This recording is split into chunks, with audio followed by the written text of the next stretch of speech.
But like separately from that, Maya doesn't like hanging out with us. No, I do. That sounded so unconvincing. Wait, I don't like hanging out with anyone. No, I feel like you like hanging out with us.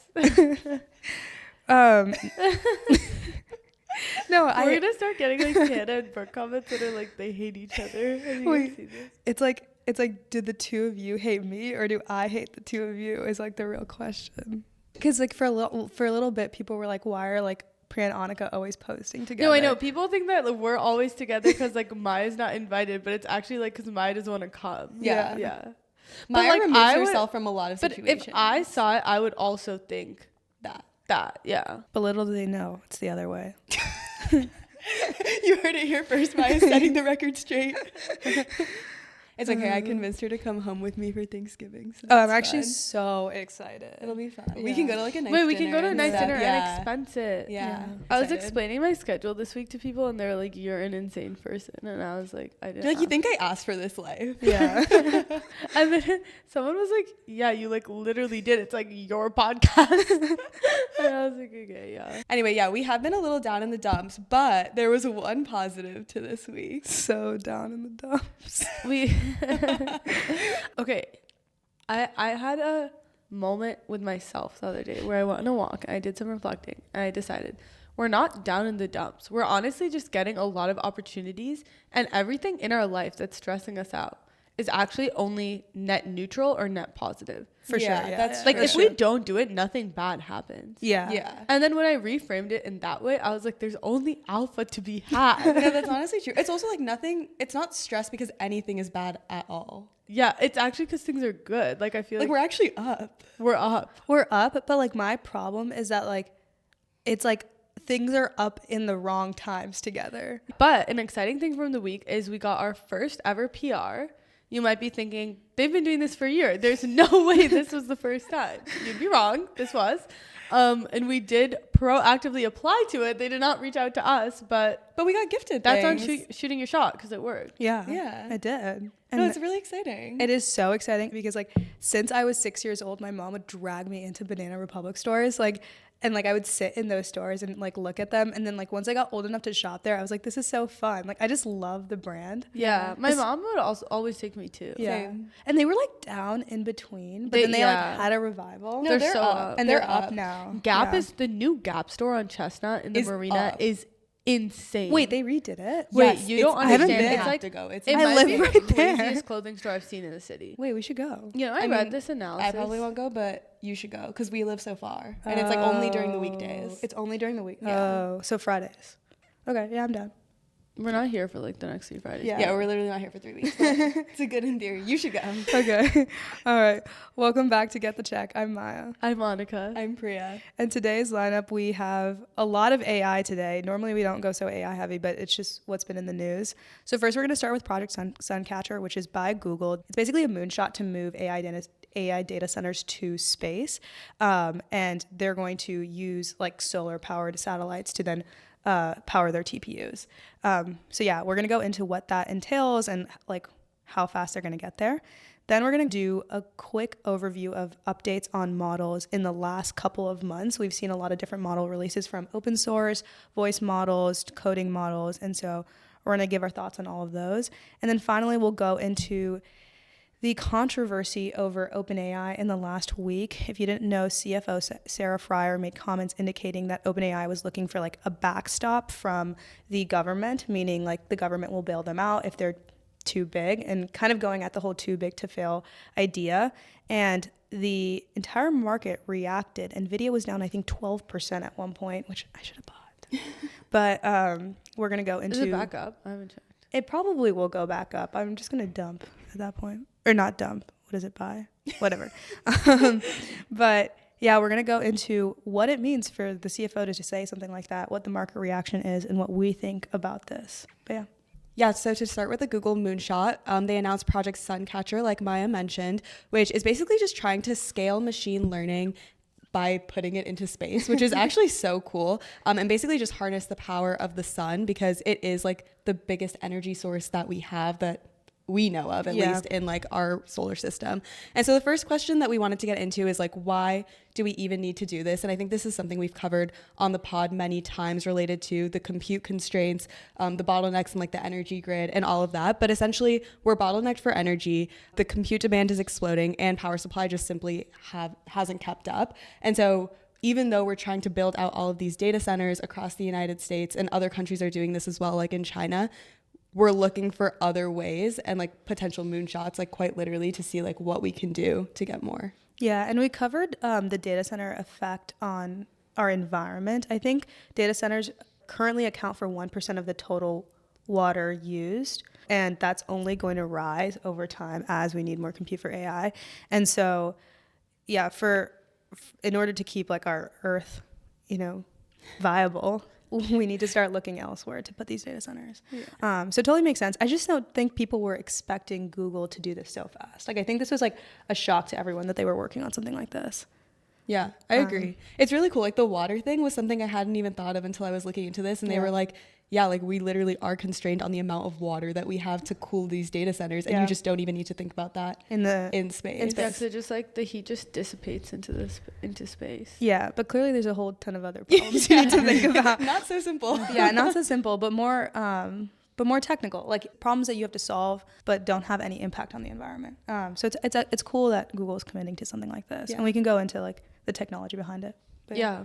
A couple of the facts that people have been citing is that solar panels would be 8 times more productive if they're in space. And then also the sun has 100 trillion times the amount of electricity that we could generate on Earth, which is pretty insane. It's like, I can't even conceptualize that. Yeah, like how much that is. Yeah, and there's a lot of like optimizations that can be made. So like we'll get into exactly how they're doing this. But one of the key components to optimize for harnessing the power of the sun is this like dawn-dusk orbit, which is basically an orbit where you're following this daylight, and so you basically have daylight 90 to 95% of the time instead of like the 50% that you see with solar panels today, which is so interesting. Solar panels on the ground, as we know today, are not effective. 50% of the time they're not getting sun, and then it also depends on like what time of the year it is and how and if there's clouds, weather, and the other thing is that you like storing solar energy is quite expensive, and you lose a lot of the energy in that process. And so you want to basically use the energy as you store it. And so then what happens when you can only have your like data infrastructure set up alive for only 12 hours of the day? It just doesn't work. You're not making the models fast enough at that point. And so it totally makes sense why you're like, okay, just put it in the space, just put it in space where, you can point it at the sun like 24/7. Yeah. So basically what Google is building is it's a constellation of solar powered satellites that each will carry TPUs, and they're basically connected by these things that are called free space optical links, and that creates a distributed compute cluster. I remember I read that sentence and I literally was like, what are you saying? I was like, none of this is English to me. Yeah. So we'll get into like every single one of those components. The way I understand it is like you have like 81 satellites, I think is what it's going to be. And then you have TPUs on each satellite. And so the satellite harnesses 10,000, like a ton. Yeah, a ton. Yeah. And so the satellite harnesses like solar power and then powers the TPUs. When you're running models on GPUs, TPUs, whatever, you are running like parallel tasks, and then you need to take all the information from all those parallel tasks and combine them together. And so these TPUs basically need to contact each other and talk to each other and transfer data to each other. And so as a result, you need a way to connect all of these satellites together, which is what those free optical lasers, what is it called? Free optical links. And then they use lasers to actually as like the technology that's powering it. Yeah, they're basically just space lasers. Yeah, they are. They are. Like a ton of space lasers together that create like a wavelength, basically. Yeah, and the further apart these satellites are, the less strong the signal is, or the less like data latency they can goes up. Yeah. And so they need to be really close together compared to like when Starlink puts satellites up. Yeah, it's not even latency, it's like bandwidth goes down as well. Like you can't send as much data across too. That makes sense. And so this is the first time you're going to need to create a satellite cluster so close together. So that's a problem that they're going to have to solve at some point. Yeah. And then quickly to go into the difference between TPUs and GPUs, because this is something the three of us were talking about. TPUs are tensor processing units. GPUs is what we traditionally hear about all the time, and those are graphics processing units. And they were originally just supposed to be used for rendering graphics. But when there was this whole like AI boom, we found that they were actually really useful because of the parallel computing that Maya was just discussing. And so they were like, oh, we can use this GPU in so many other ways. And that's why they've become so critical. So you think like NVIDIA, AMD, like those are the big producers of GPUs today. And they are more general in their capabilities. So then Google came out and created TPUs, which are tensor processing units, and they are used for tensor math. So it's very specific matrix multiplication, whereas like GPUs are more broad. TPUs are very specific for like the machine learning use case. I think it's related to like the inference for machine learning, right? Yeah. And so they're able to do like the specific matrix multiplication that's necessary. And that's basically what TPUs are. Yeah. And so the other question that they had to ask was, can these TPUs survive in space? Yeah. Which I thought was really interesting because I just like didn't even think of that. But it is true that they're going to have to figure that out. And so they've currently tested it. And I'm not even going to try to explain the testing process because I looked into it and I was like, this makes no sense to me. They just use like, are you talking about the radiation test? Yeah. I feel like they just use like proton beams, right? Like it's just like a beam. Yeah. I mean, I don't know it beyond that. It's like they You hit it. they just like fired radiation at it to see. Yeah. And they fired like 3 times the expected radiation, and it seems like it did well. Yeah. So they're like pretty confident that they'll be able to figure this out. And then the next thing that they also have to figure out is how they're going to get this thing up there. Yeah. which is Lots pretty of complexities here. Yeah. And so they're working with Planet, which is another company that's focused on deploying satellites, and Planet uses SpaceX rockets Primarily, to deploy these satellites. And so Google is like, if we all do want to build these data centers, they have to be profitable enough to be of value to us. And so the biggest factor in cost right now apparently is the launch cost. Yeah. Yeah. The cost is like a huge factor. And then also just like the process of flying these satellites so close to each other, you don't have that much room for error. So they said they're going to use like an ML flight control system, and that they have like entire physics models to try to figure out how to distribute it within like 100 to 200 meters. It does seem that like a lot of these things could be solved by just having insane redundancy. Like if you have a ton of constellations and then a ton of TPUs. I think that there's like also concerns around like space junk and the fact that we're just like that's a good point. creating like all these like random shit in space that's floating around. And I haven't gone super deep on it, but like I remember reading about it, and it's like it is an actual concern, and we're kind of like, it's like you're polluting space. So then over time, like as we put additional things up, it's like not exactly like there's like an infinite glitch of like, oh, we'll just send like things up and like they'll crash and burn and like it'll never come back. Well, it's funny because like I think what you said earlier was something about like how we wouldn't be harming the environment on Earth, but it's like we are harming the environment in space, and it's like, yeah, no one lives there right now that we know of, or maybe they do. I don't know. It's a later concern. Yeah, but it's like is definitely something to think about. Yeah. But I think back to the economic feasibility, I think they quoted $200 per kilogram. So for it to be like economically viable. So basically launch cost just directly equates to like the weight. And so in order to make the TPUs and the satellite lighter, there's a couple of things they're going to have to look into. And so there's basically 2 metrics they're going to focus on, which is like how much compute can we get per kilogram and how costly is each kilogram. And they said that SpaceX's trajectory is that every time they double the amount of stuff they put in space, it gets 20% cheaper. And so if they look at the like rate of how fast they're putting things in space, then by like mid 2030s, it should be cheap enough. When Google CEO Sundar Pichai tweeted about this, Elon responded and he was like, LOL, great idea. And then Sundar responded to him and was like, it's only possible because of SpaceX's like launch technology. They're just glazing each other. Yeah, but I also think like apparently Elon had this idea first or something, / like it's also working on it, which like I feel like Elon's working on everything related to space, so that doesn't surprise me. Yeah. But yeah, SpaceX like is actually our worst performing episode. But wait, is it actually? Yeah. I didn't even know that. Yeah, the other day I looked at our Spotify episodes ranked, and it's literally our worst performing episode. But I actually thought it was pretty interesting. And like what SpaceX has done in terms of getting costs down and like rocket reusability and like satellite innovation is like cool. Really cool. Maybe we just covered it badly, but I don't. I also feel like when we did it though, we were like in a rut. Like we were done with doing deep dives, and I feel like we were just like hanging on by a thread. Yeah, maybe. I think like space Okay, my take on space is like when you like open an article and like read an article about space, you kind of like skim over 80% of it, don't process it, and are like, okay, yeah, like whatever. And I feel like that's probably how people approach the episode. But I've done like a couple projects related to space. Like one was like at work, and I like had to go in the weeds of it, and like the pod you have to go, and it's like if I don't understand, I'm like, okay, I need to reread it and like fucking get it because there's no other option here. And then like when it starts to click, you're like, oh, this is actually like really so cool. And there's like all these like nerds that just like spend like when you go on Reddit and stuff and read about any of these things, people literally like dedicate their lives like not professionally, just like in their free time. It's like their hobby. Yeah. The rocket reusability stuff I think is like really fascinating. Every time we've covered that, I've thought it was really interesting. Yeah. Are there any other big risks? I feel like those are the big ones are like 1, radiation, 2, formation control, which is like their ability to fly them up and fly once they're there, and then like cost. Yeah. And then the links as well. And transferring data, which Yeah. Because basically you need them to be as performant as data centers on Earth. And so those links is what determines if it's as performant. Yeah. A small mention is also like downlink communication. So like communicating with the ground of like what happened up there.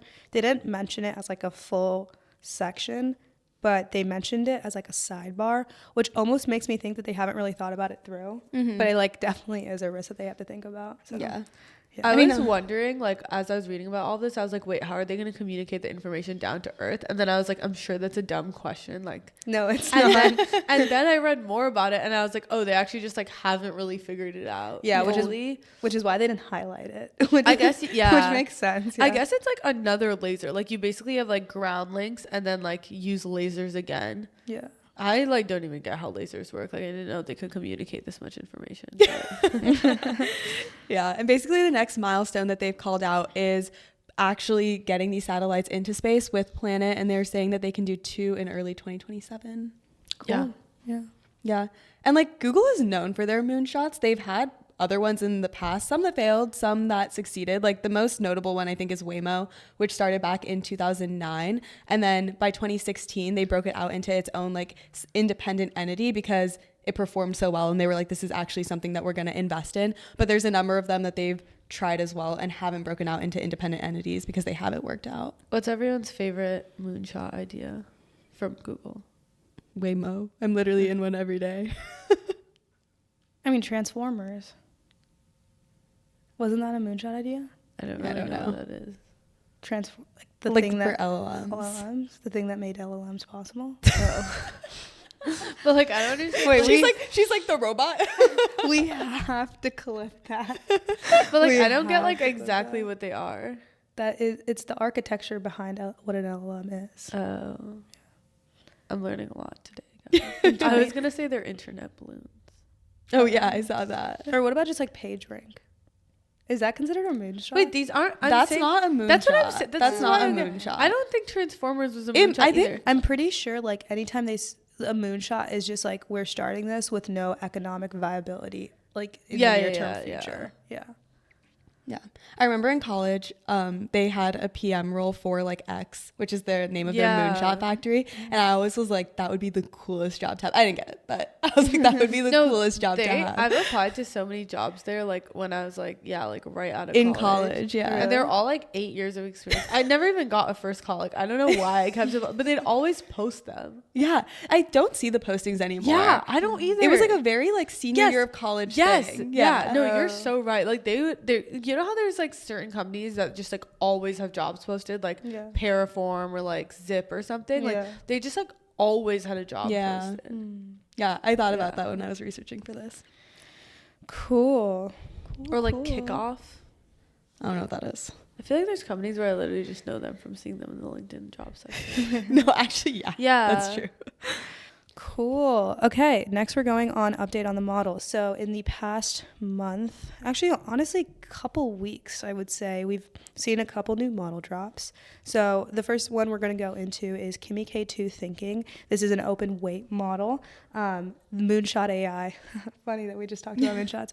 But Moonshot AI, which is like a Chinese company, just dropped Kimi K2 Thinking, which is the follow to Kimi K2. Then we're going to go into the coding model Composer, which was dropped by Cursor about a week ago. And then finally, we'll go into Sonic 3, which is the model dropped by Cartesia. This is a voice model that sounds extremely natural, actually. So yeah, should we start with Kimi K2? Yeah, so Moonshot released Kimi K2 Thinking last week, and it honestly surprised a lot of people because it beat GPT-5 on humanities last exam. It benchmarked pretty well.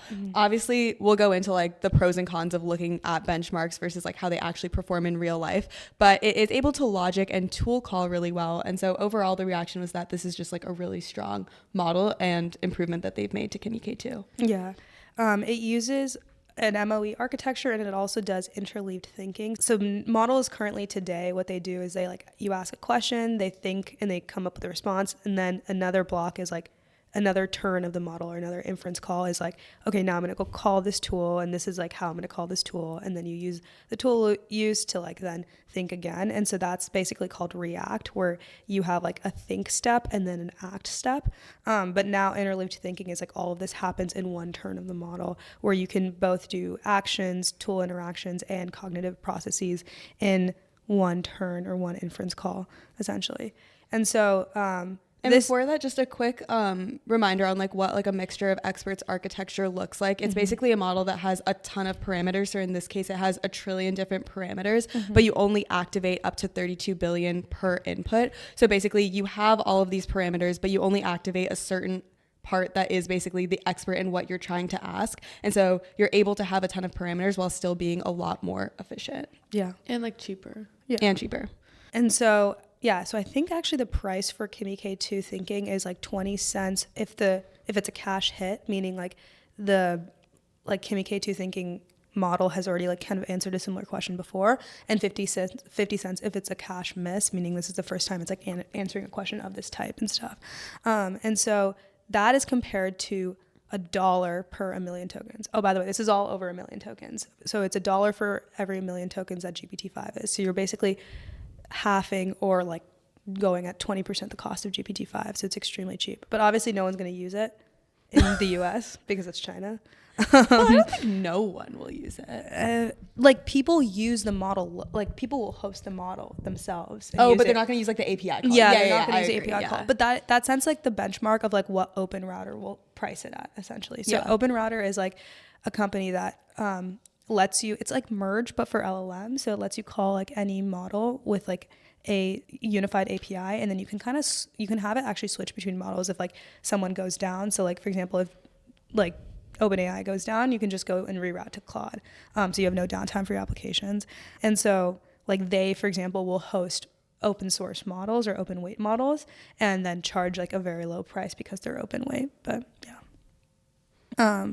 And so one thing I wanted to call out, at least with Kimi K2, was what it means for open models to have very similar like capabilities to our closed frontier models, because it's something that like over the last year the market has had to grapple with. So around December and January, DeepSeek V3 and R1 were dropped, and the entire market reacted to this. Like if you don't remember, NVIDIA dropped like I think almost under $100 because everyone was like, it was like 90 something. It was 90 something, yeah. And people were like, okay, like OpenAI is like shot at, like profitability is like gone, like NVIDIA is like, and NVIDIA is not going to have any profits anymore or like sell as many GPUs. And then over time, like more and more open weight models dropped, but actually the market stopped reacting to it. I mean, NVIDIA is now at like 180, 190 or crossed 200 at some point. Yeah, it's insane. It's insane, right? And so what this really shows us is like, one, we've seen the market share of open models, like whether or not enterprises are hosting these models internally and using them, because the idea was that, okay, if there's such a good open model out there, what's the point in paying these closed model providers? Like what's the point in paying OpenAI and Anthropic? And what we realized is people don't want to host models. Like it's actually like something people don't want to do. Just because of like how much energy it takes. Yeah, like energy or like resources, like human resources. Like, so if you're maybe like a Cursor of the world where a lot of your product is built on a model, then yeah, it makes sense for you to host a model internally. But if you're like Shopify, eBay, PayPal, like just a normal enterprise company that's just trying to provide AI products, right now companies are still trying to figure out what even AI products they want to provide or what AI capabilities they want to use, right? Yeah, like and they're not going to commit to building out like a whole. exactly, like they're not Because going you basically need like a mini data center, right?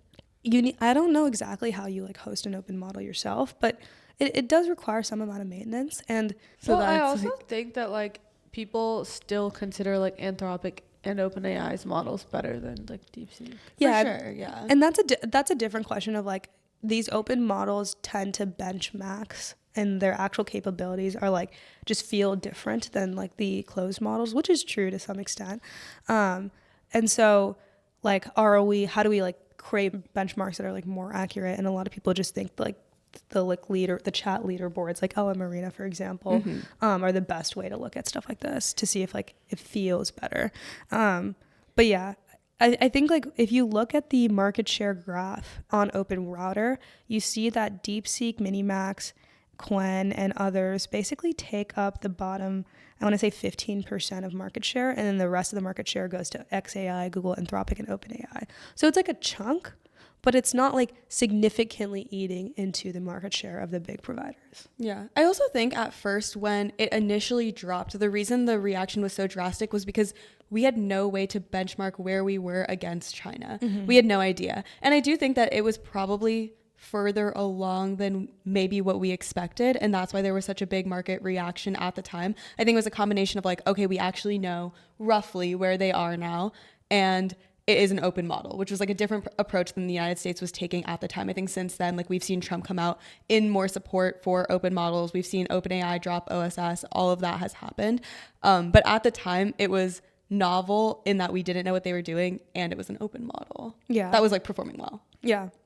And so now a year later, yeah, it's everything that you said. I think the bigger question that people are trying to now answer is like, what is the international influence China is having still on the rest of the world as they continue to be the leader in open models? And like, if we don't get to that soon, do we see the effects of this 10, 20 years down the line when everyone's on China's models instead of ours?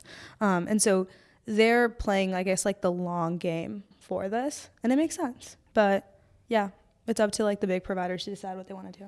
Well, it's also just the approach that they have an edge in. Yeah, I was literally gonna say that. Yeah, like they don't have like the same amount of like money or resources probably to like build like an OpenAI equivalent in China with the same speed that we've built OpenAI. And so like if you can't play on quality, you might as well. It's basically a quantity play. Yeah.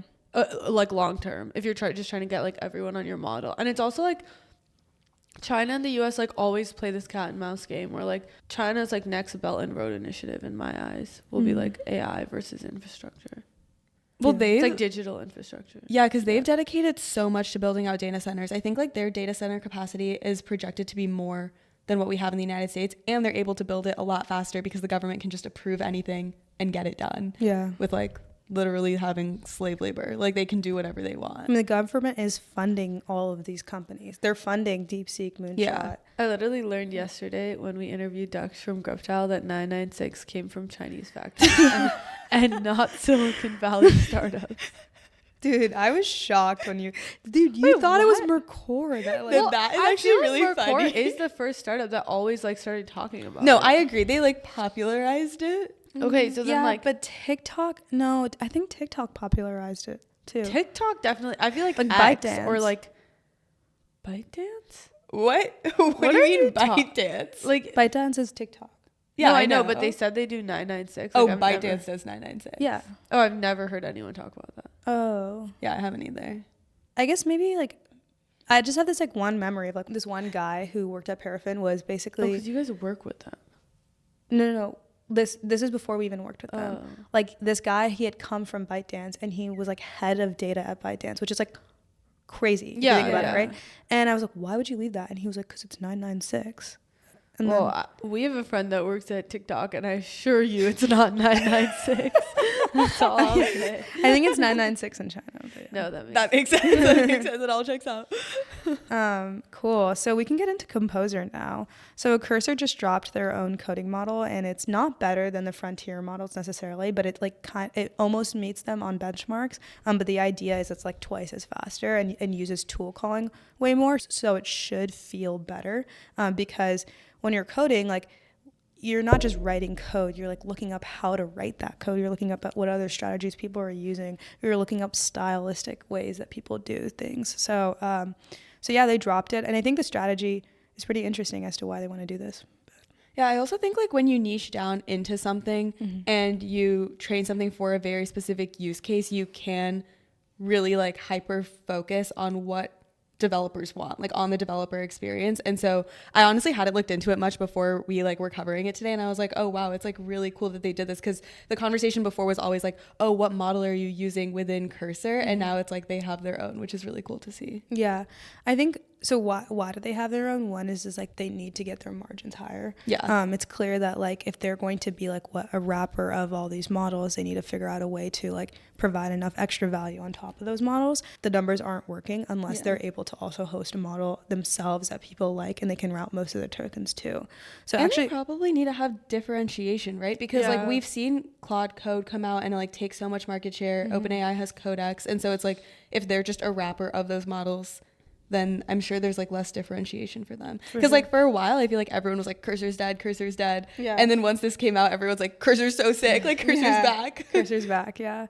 No, I thought it was really cool. And they put an emphasis on speed. Like, I'm sure they're trying to build a smarter model to some extent, but I think what they realize is like definitely can compete on speed or try to figure out a model that's way faster.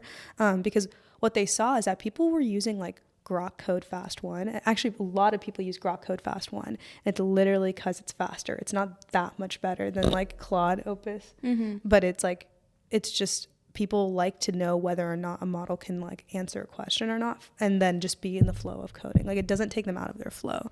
And so as a result, that's literally what the first thing they prioritized when they were making their model. Do you think it was literally directly because of that? I think like in their blog post, they say they saw people prefer faster models, like slightly dumber but faster models. Yeah. And so they were like, okay, like we can make that. Yeah. Like, and so that's what they made.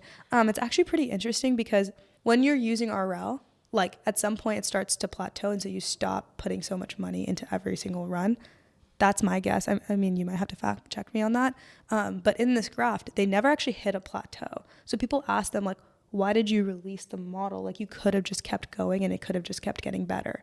And they were like, we felt like it was good enough to release. So like, I'm pretty curious actually, because they didn't super answer the question.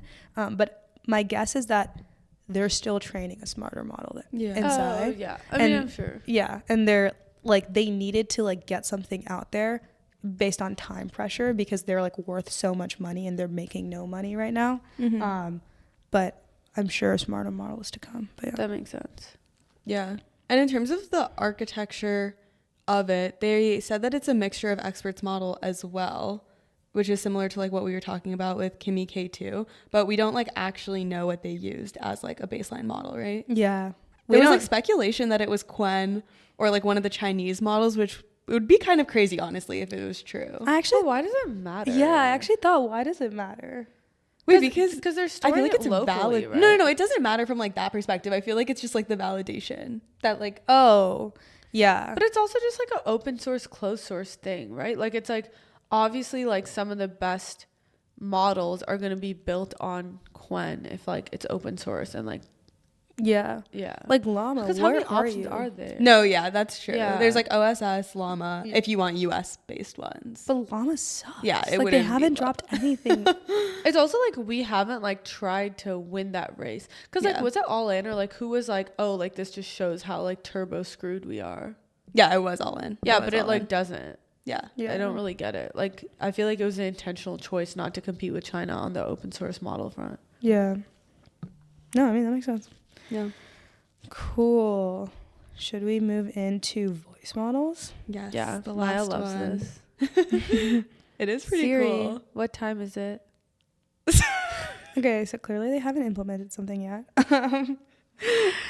So moving on to our voice models, Cartesia launched Sonic 3, which is their voice model, and it's unique because they have a different architecture. So like it's a state space model, which means that there's more streaming, more efficient memory of context, and it's basically just like a different way of taking in information and like processing it. And this allows for extremely low latency. So when you think about voice models, like what's really important is that it feels like you're talking to a human. Like there can't be some long pause in between the time that you talk to to it and it responds to it. And so they are really trying to optimize for low latency, and that's what they were able to achieve by using this state space model. Yeah, and like a quick difference between state space models and transformers. Transformers, like they look at the relationship between every possible pair of words. This is also why context windows have to be short, or it took a while for them to get like context windows longer, because you have to look at every single word and compare it to every other word in that paragraph. And so you get n-squared comparisons.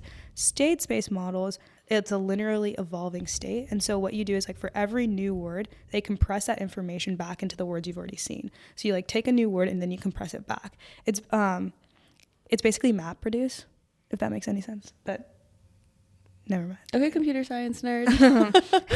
That's how I I'm not understood gonna lie, it. not if I have no idea what you said. like it jogs a distant memory in my mind. It's computationally less expensive, which is why it's lower latency. Mm-hmm. The other thing is, though, voice has so many more dimensions. Text only has one dimension, which is like the words. Voice has like the words, the pitch, the pauses, like The tone, the yeah. tone. It's like Intonation of every single word. Yeah. Like, Because it's something like every second is like has like 20,000 indications in it or something. Yeah. That's insane. And so all the voice models today, the reason why they sound so robotic or so perfect is because it's like smoothing over all of these attributes. And so if you have like a linearly evolving model, you're just like, I don't know how to explain it, but you're like not using as much information. And so things can just like not as perfect. Yeah. That didn't really make a lot of sense, but that's No, how it I does make understand sense. it. Well, also like in the past, like I looked like briefly into what like the Siri and Google architecture was in the past, and they used to run like super narrow natural language pipelines. So it was nothing like what we're seeing today with our voice models. It was literally like it would have speech recognition. It would understand what you were saying. It would then classify the intent of what you were saying, because like when you think of Siri, it's like set an alarm for me, text this person for me, things like that. So it would classify it, and then it would make a hard-coded API call that would then return like the speech that it gives you. It's just a bunch of if-else statements. Literally. Yeah. And so everything was just rule-based. Yeah. And they had to move to something that isn't rule-based. And so that's like what we're seeing now. Yeah, I mean, you're getting into more of the assistance, like after you have the voice model, like how do you then use the voice model in a product and stuff. Yeah. And what's really interesting, I was talking to like a PM at Google about a week back, and his take was that like you have like Siri and Google Assistant, when Apple and Google were making these things, they believed that like customers really wanted like certainty out of like what they were getting. And so like if Siri and Google couldn't do something, it would immediately respond like, I can't do it. But it wouldn't do things wrong, if that makes sense. It would quit early. And so as a result, you have less errors and customers are more happy. And like with all the experiments they ran, they were like, okay, the more deterministic a model can be, the better it is. Mm-hmm. And so Google and Apple actually have this like when you ask like why did Siri and Google Assistant never move to like transformer based models like in the last year or two, it's because these organizations over the last 10-15 years have been built to believe in this idea that things have to be perfect when they're the operating system of your phone. And so when these voice model labs like Cartesia, 11 Labs, Sesame started dropping voice models and started creating voice assistant like products and people were using them, people were a lot more forgiving to those mistakes. And it's because these voice models sound a lot more like real, like a lot more human-like. And so the question is like, in the voice space, if a voice model sounds more real and more human-like, are we more forgiving to the mistakes it makes? And it seems like the feedback is yes. I would also think yes, just from like a user experience perspective, like I'm okay with it being a little wrong. And I feel like we're also in an era where I know it's like developing technology and I don't expect for it to be perfect. Mm-hmm. And so I think from my personal experience, if they take 10 seconds to respond and then talk like a robot, I'm like, I don't want to be doing this right now. Yeah. Like I can just like type something into ChatGPT and have a really good experience. I don't know. What do you think, Anika? Yeah, I feel like you also have an option, right? Like it's like if I'm using a voice assistant tool and I'm like, hey, like call Priya, or like let's say I ask it to do something more complicated, like add something to my to-do list, mark something as complete. It can preview what it's going to do for me, and I can have an option to like decline or accept. So like in that situation, I don't really care about a hallucination. Mm-hmm. Like I'd prioritize more like the chance that it actually like. But what are you using that? Like what's an example of how you'd use that? like I'm just saying, like I assume all, like I feel like all of these companies will come out with like B2C, or at least like one of them will come out with like a good B2C product, or they already have. Yeah, I mean, like right now they're all basically just doing it for customer support for like Yeah. B2B. Yeah. Yeah. Actually, 11 Labs has their own consumer product, but it hasn't gone anywhere yet. Yeah. I don't know, like I feel like whenever I've tried 11 Labs product, I'm like, this is like really useless to any use case I'd have, but I'm not like an engineer, and I haven't like it could be a component of like the product, or it could be a component of like I haven't spent the time. But I think it's like very tailored to specific use cases.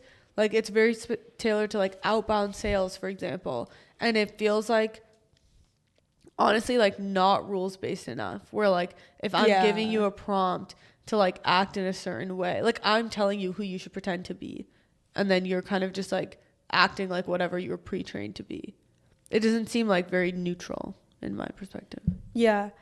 I guess like I think all of these labs, these like small voice model labs, have not focused on product contexts yet, because they've just been focused on like providing the model to another business to go deploy it in their product, so like Sierra or Decagon for like customer service, or even like the sales CRM services if like they're doing like sales calls or whatever, or feedback calls. In that case, it like really matters. And I think that's what like Sesame does really well. So like they have their own model. They recently just raised like a Series B as well. And it seems like they're trying to go more in the direction down like the hardware path, but they do have like an underlying model as well. And they always say they care about like voice presence, which is basically just like what makes interactions feel human-like and real. And so they've always optimized for that over anything else. And I think that you can tell from like my experience using the different ones. Yeah.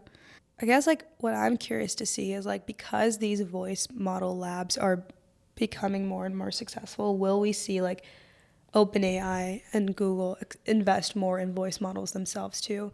Like OpenAI released like advanced voice mode, for example, and that's also doing really well. Like I think the adoption is very high for that product. So will we see like them push the narrative on voice models and like multimodal support?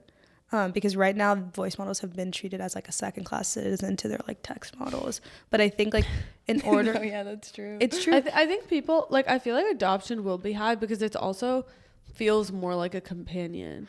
Yeah, but I was gonna say like I think so like when I think about the frontier model lab strategy, like Anthropic, OpenAI, Gemini and stuff, like I think OpenAI is like way more focused on consumer than Anthropic is. And like Yeah. And like Anthropic is way more focused on enterprise.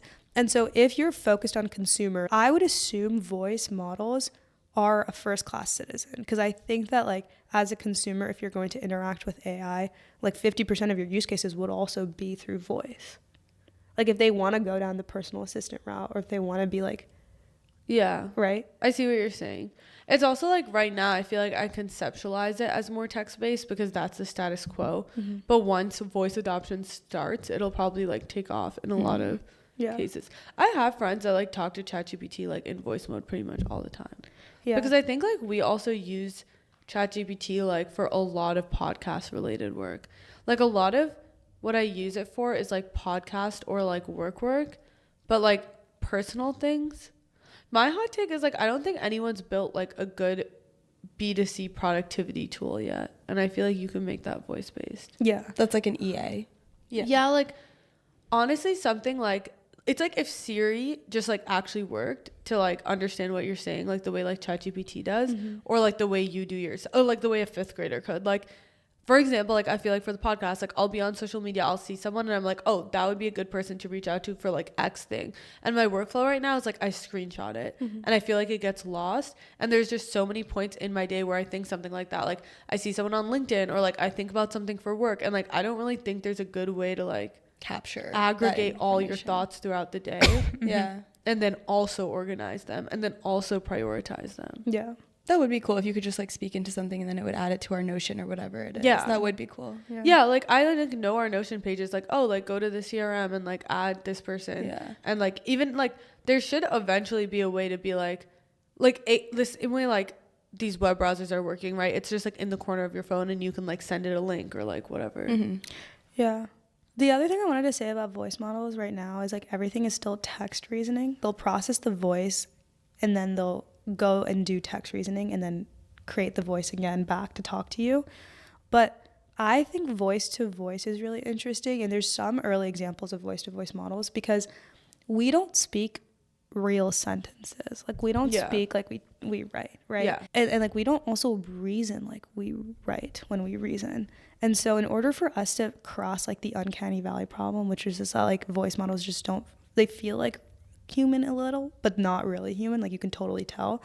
I think the grammar and the reasoning needs to be completely voice based, or you need to have like a text reasoning model trained on only voice made sentences in order to like create sentences made like voice back. But yeah, I'm really curious to see like if Cartesia, Sesame, 11 Labs, Google, OpenAI will go after that. And I'm sure they're probably thinking about it to some extent. I'm surprised that Apple just did a deal. What AI deal did Apple just do? So Google is going to provide their Siri. Oh, like through Gemini. Yeah. I'm surprised it took them 3 years post ChatGPT's launch. I guess voice models have been behind, but I feel like they've just had like actually no innovation. I think Tim Cook is dropping the ball. Is what? Dropping the ball. Oh, they're creating like some insane succession plan. Really? Yeah. Right. Yeah. Interesting. Cool. Should we end with Xania Monet? Oh, I totally forgot about that. Yeah. Basically, like in the beginning, everyone was like, I would never listen to AI music. Like, get that shit out of my Spotify. Oh my God, the Drake AI Yeah. song. That was low-key fire. But then recently, what's her name? Xania Monet. Yeah. Has been like charting and she's like fully AI. Yeah.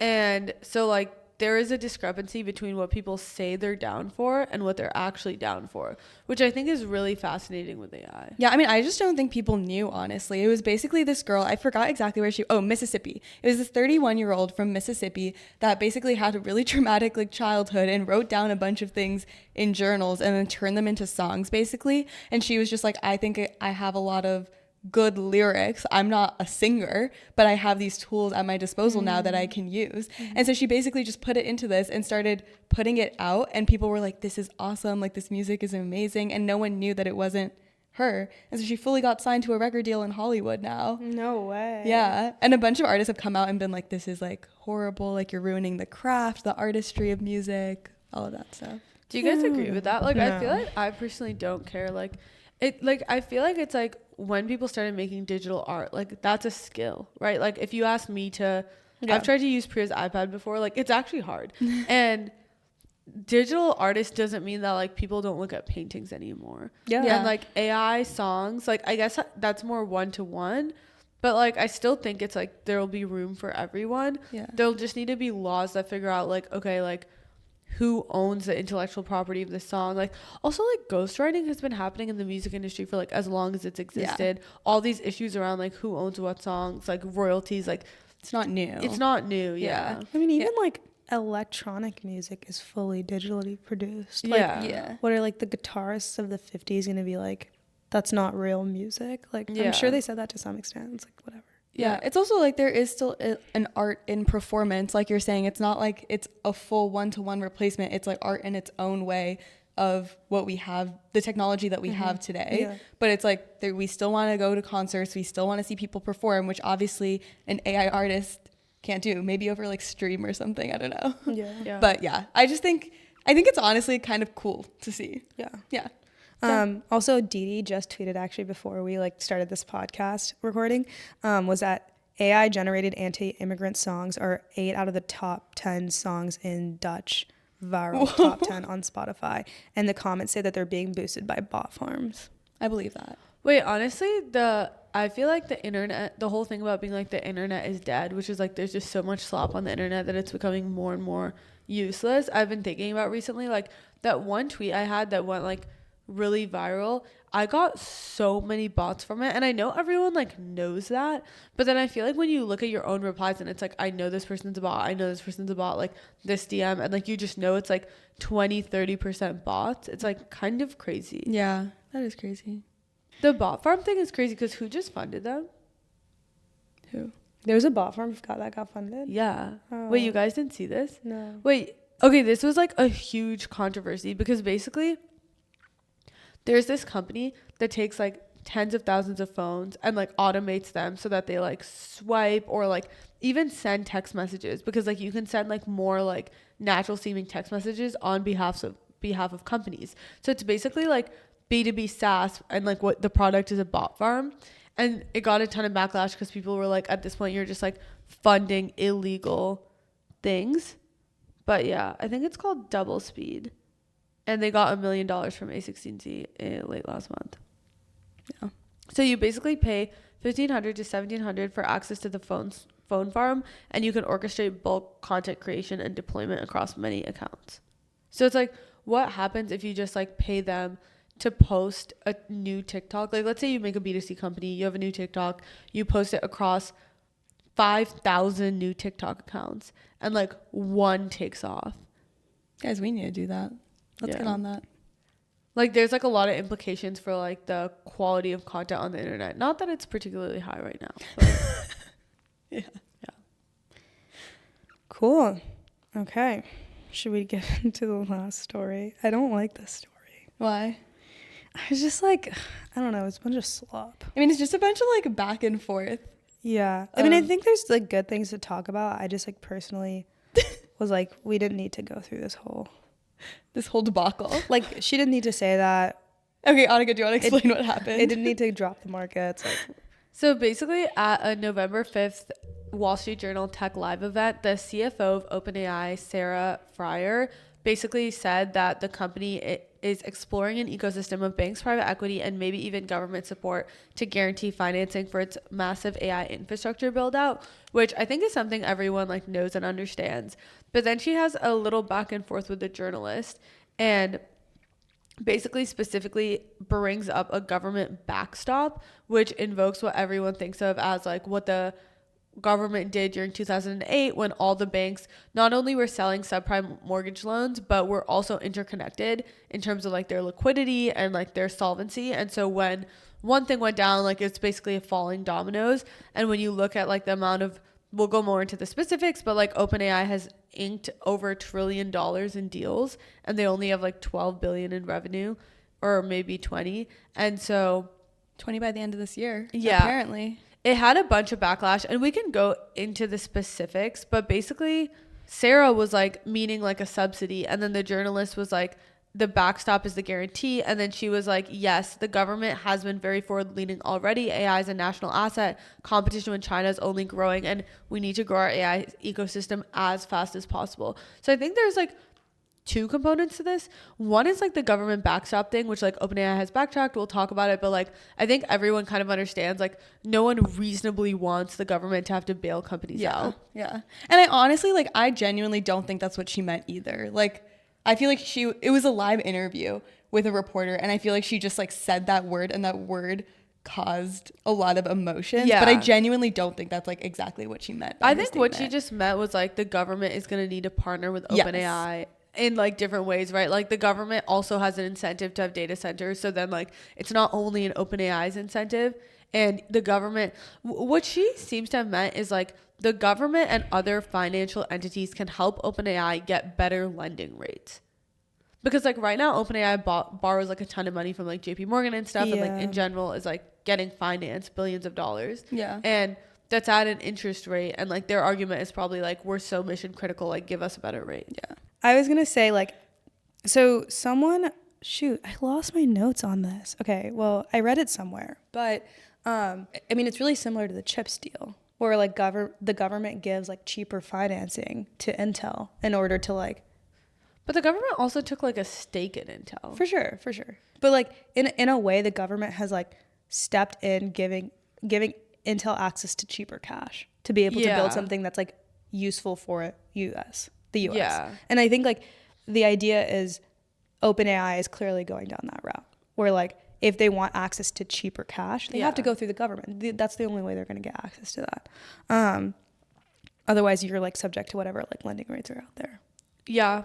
I think where I feel like it's a little bit concerning is like she framed things so extreme. Like she literally said anything we can to grow our AI ecosystem as fast as possible. Mm-hmm. And I actually like disagree with this approach. And I think it's like pretty concerning that OpenAI like kind of goes after this perspective. Like I feel like Anthropic doesn't. Like Anthropic's Yeah. like we should build safely and like measured but quickly, like efficiently. And then OpenAI is just like full speed ahead. And I get how it's like good for their valuation, but at the same time, like if we think about comparable things, right? Like when we started funding like Lockheed Martin's F-35s, which we spent like $1 trillion on, like have 30% effectiveness rate. And it's like, that's out of our pocket. It's like taxpayers are the ones paying for that. Yeah. And when we're like cutting food stamps, the government doesn't have like money to like give people food.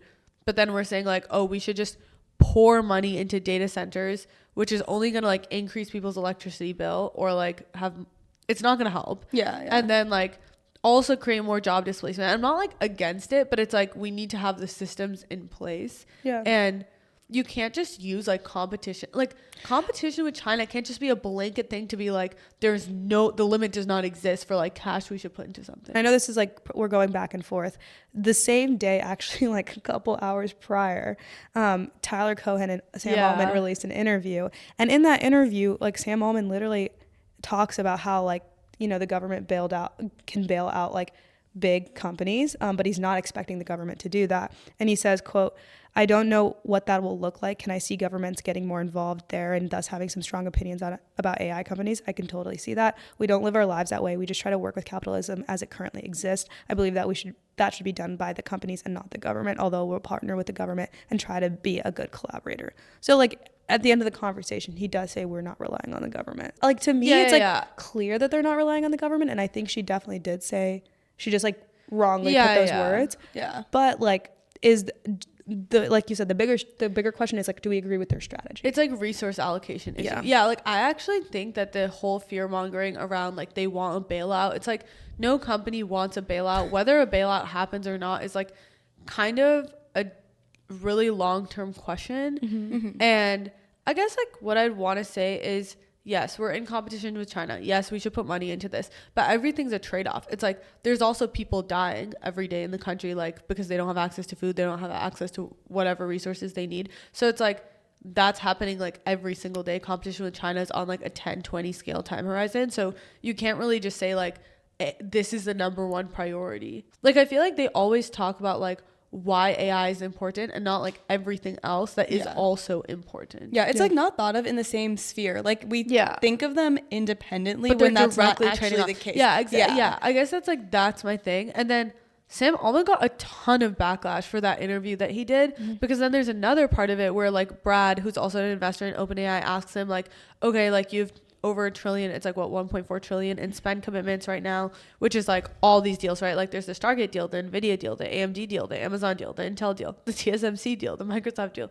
the Oracle deal, the Broadcom deal, the Chrome deal. They're the world's most valuable private company, and they're considering $1 trillion IPO by 2027. So there's all of those, right? And he was like, you only have like 12 billion in revenue. Like, how do you expect to meet all of these commitments? And Sam Altman was like, yeah, we actually have like a lot more in revenue. It's like 20 billion, which is like not meaningfully different. And then he was like, also like, Brad, like if you want to sell your shares, I'm sure we could find someone more than happy to buy it. And he gave this like sassy response, which got a lot of backlash because people were like, you're the CEO of like the most important private company, maybe even just company right now. Yeah. And you can't just like be so flippant about like talking about things.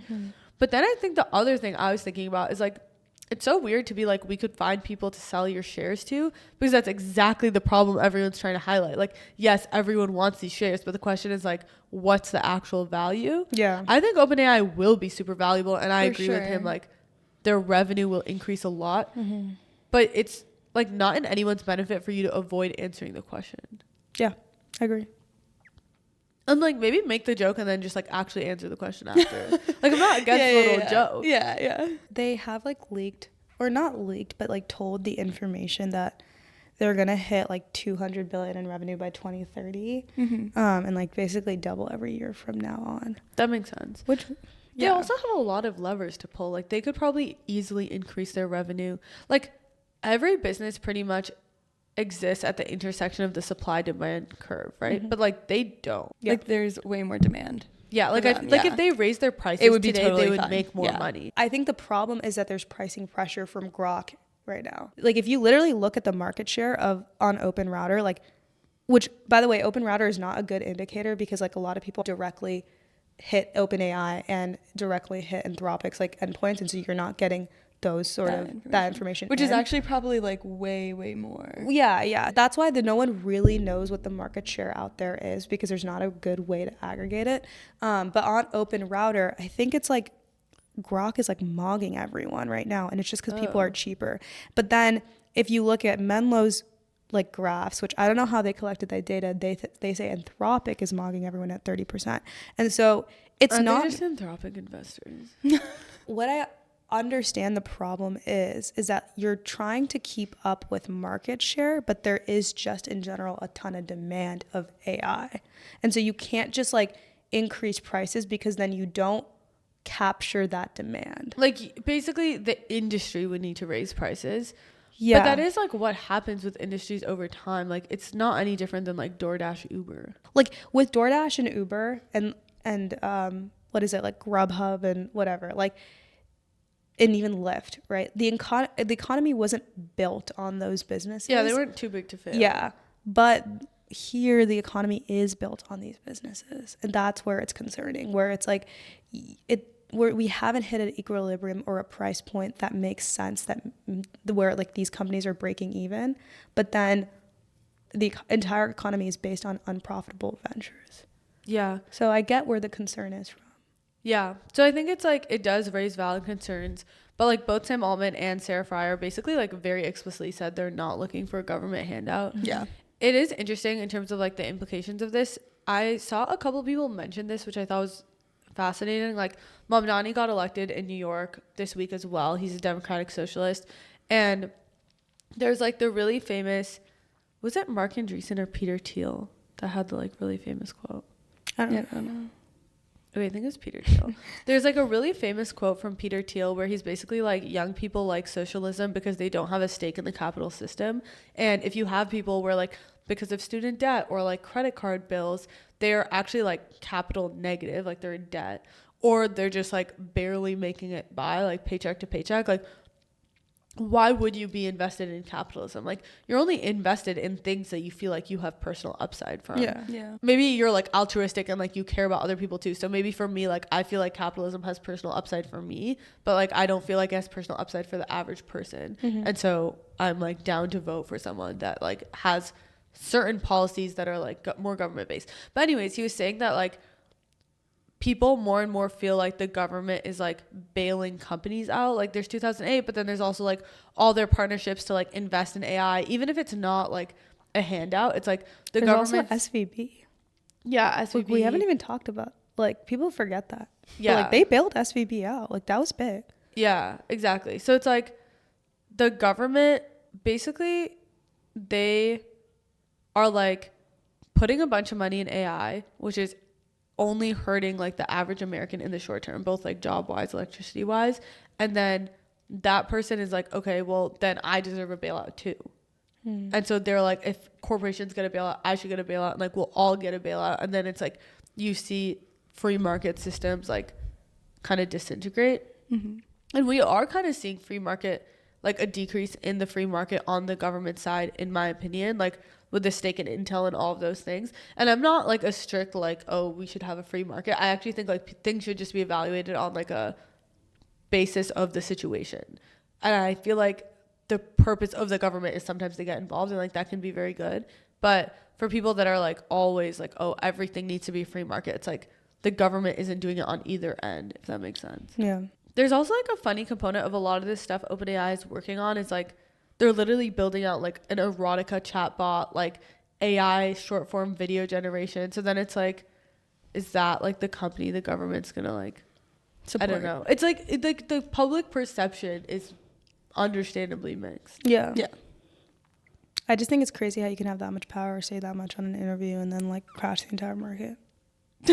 Like literally But, that do you think word. that's what I guess like it's part of it. For sure.